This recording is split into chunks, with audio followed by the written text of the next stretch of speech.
Alors, ça fait un moment maintenant que ça fait un moment maintenant que ce projet de vous partager mes les films que je regarde la nuit parce que je travaille la nuit à pour ceux à qui ça paraît un peu abstrait, je m'explique. En fait, je travaille la nuit parce que, sur ma chaîne, je fais des histoires et des fanfictions. Du coup, j'ai besoin d'avoir un moment à moi pour écrire et ce moment à moi, bah, c'est la nuit. Et le jour, je fais mes fanfictions, mais j'ai des j'ai des cases d'heures où je dors et où donc à ce moment-là, je suis inaccessible la journée. Et ces cases d'heures, c'est souvent très tôt le matin, comme, 8 heures, 11 heures, 13 heures, où je dors et ou alors très tard le soir, juste avant que la nuit ne tombe. À 17 heures où je vais un peu dormir 1 heure de plus pour être à fond la nuit. Et donc, généralement, la nuit, ce que je fais, c'est que je regarde des films et ensuite je viens vous les partager. Je vous fais un rendu de ce que j'ai regardé la nuit. Pour ceux qui me suivent depuis longtemps, vous connaissez ce projet. Et pour ceux qui viennent d'arriver, bah, vous découvrez ce projet. Mais pour ceux qui me suivent depuis longtemps, vous le savez. Et en fait, ce projet a disparu un peu de la surface parce que je suis pas éternel. Parce que je suis pas éternel, je suis pas indestructible, donc je me suis accordé quelques petites nuits de répit où je dormais clairement la nuit. Et je travaillais très tôt le matin ou alors le jour.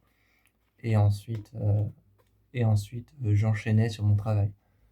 Mais je me suis accordé donc des nuits où je, où je dormais.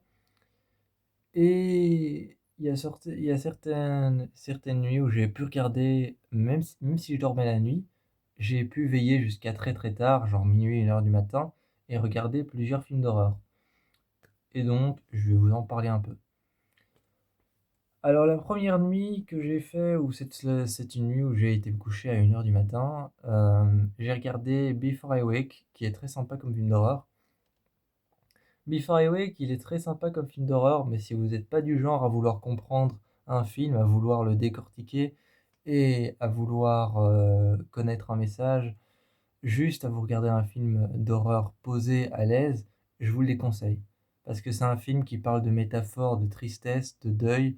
C'est un film qui parle de métaphores de perdre quelqu'un, de retrouver quelqu'un, mais euh, c'est un film qui évoque la métaphore du deuil.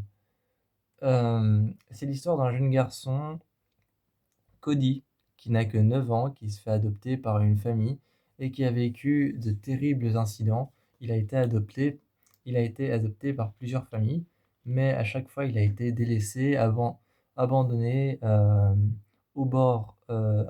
au bord de la route, retrouvé, retrouvé seul dans l'appartement de la famille, dans des conditions déplorables. Et un jour, Jess et Mark, un couple qui ont perdu leur enfant, Sean, qui est mort suite à une noyade dans sa salle de bain, eh bien,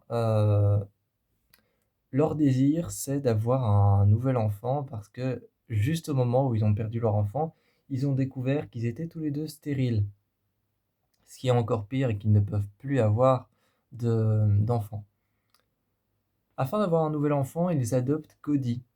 Et depuis cette adoption, Jessie, la jeune femme, ou Jess dans le film, souffre de terribles crises d'insomnie. Elle n'arrive pas à dormir, c'est récurrent. Et Mark, lui, ne veut pas qu'on mette la maison en vente parce que Jessie, elle le veut, mais il ne veut pas parce qu'il trouve que son enfant, quelque part, est toujours dans la maison. Le jour d'adopter Cody, tout va pour le mieux, ils adoptent l'enfant, mais découvrent qu'il habite une faculté étrange. Quand il va se coucher, tout ce qu'il a vu, tous les rêves qu'il fait, se matérialisent dans la vraie vie. Et donc, désespéré, par la mort de son fils. Jess, sous les yeux de son mari euh, et contre ce que lui a dit son mari, va se servir du jeune Cody pour lui montrer le plus d'images de son fils, afin que Cody rêve le plus souvent de son fils et qu'elle puisse tous les soirs retrouver son fils Sean, son fils décédé. En gros, elle va se servir d'un enfant qui rêve, qui fait des rêves qui se matérialisent pour matérialiser son fils qui est mort et pouvoir avoir des communications avec lui. Évidemment, elle n'entendra jamais sa voix, et elle le dit d'ailleurs dans le film, j'aurais tellement voulu entendre sa voix, mais ça ne marche pas. Voilà. Elle essaie, à un moment, elle lui montre une vidéo de son fils et tout ça, mais son fils d'ailleurs, même dans la vidéo, n'a pas tant de dialogue que ça, donc c'est un peu fichu. Mais c'est vraiment sur le désespoir, le deuil et la perte. C'est un chouette film. Ensuite, il y a Split de M. Night Shyamalan, qui est une suite à Incassable et qui est le premier chapitre de Glass. Je crois que vous voyez tous de quoi ça parle. Ça parle de la Horde et longtemps d'une personne qu'on a cru comme étant schizophrène. Mais il n'est pas schizophrène. Il est maniaco-dépressif. Voilà. Pour ceux qui ne savent pas, il n'est pas schizophrène, il souffre d'un trouble de l'identité, mais c'est un maniaco-dépressif. Parce que si vous regardez bien, il a plein de lubies où il veut nettoyer. Donc, c'est pas un schizophrène, c'est un maniaco-dépressif qui souffre de dissociation de l'identité.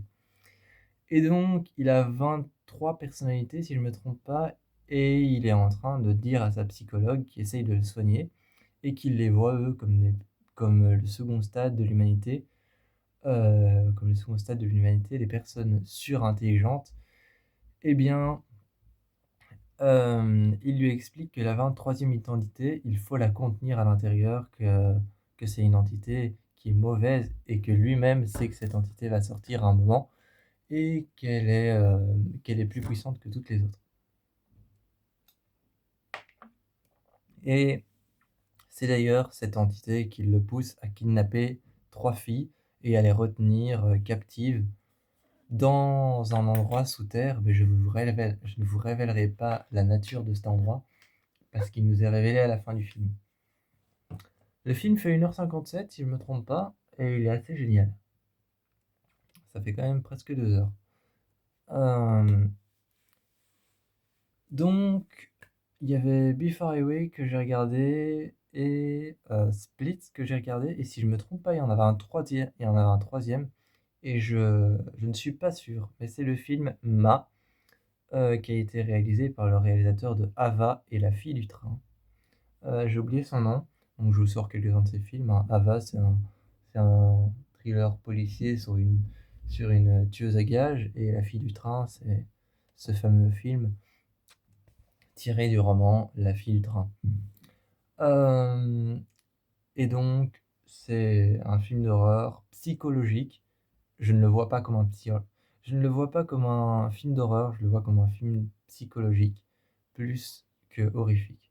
Certains le voient comme un film d'horreur, moi je le vois comme une œuvre psychologique.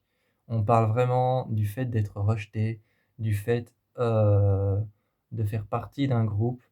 On parle vraiment du fait de faire partie d'un groupe, d'être rejeté, et en même temps de la solitude, de ce que l'on ressent quand on est rejeté, de ce que ça fait.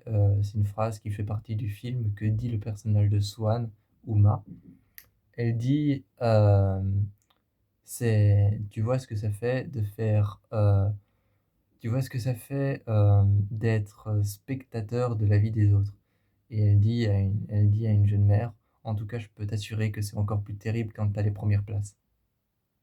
Voilà, ça c'est ce dont parle le film, c'est le message, c'est vraiment l'isolement face